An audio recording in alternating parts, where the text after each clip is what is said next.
The Great Smoky Mountains National Park, a place of breathtaking beauty, and a place where the forest can, in an instant, swallow you whole.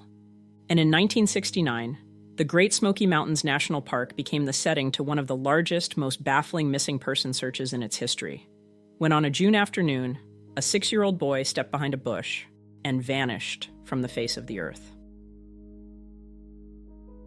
It was Father's Day weekend, 1969, and the men of the Martin family made the journey from Knoxville, Tennessee into the Smokies for camping, hiking, and just spending time being together in the wilderness.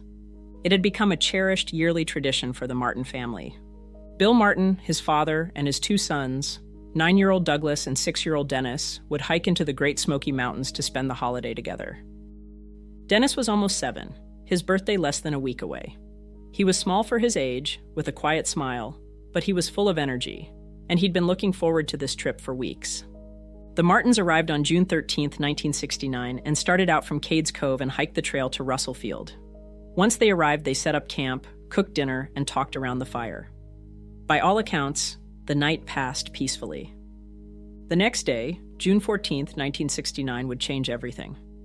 That morning, they continued their hike to Spence Field, a grassy mountain clearing near the Tennessee-North Carolina border, surrounded by ridgelines and dense forest. The area is popular with hikers even today, serene, yet remote enough that you can feel the isolation.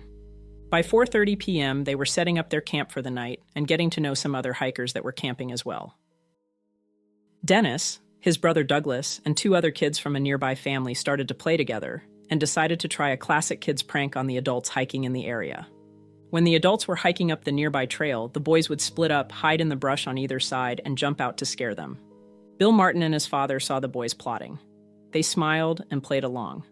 Bill watched as Dennis, in a bright red shirt, crouched behind a small leafy bush, just yards away from the hiking trail. A moment later, the other 3 boys leaped out, yelling and laughing, but Dennis didn't. At first, his father, Bill, thought Dennis was still hiding, maybe trying to outlast the others, but a few minutes passed. Bill called out his son's name, but there was no answer. Bill sprinted up and down the trail. He ran into the woods, calling out Dennis's name until his throat was raw. He sprinted for 2 miles, his heart pounding, before the awful, impossible truth settled in. Dennis was nowhere.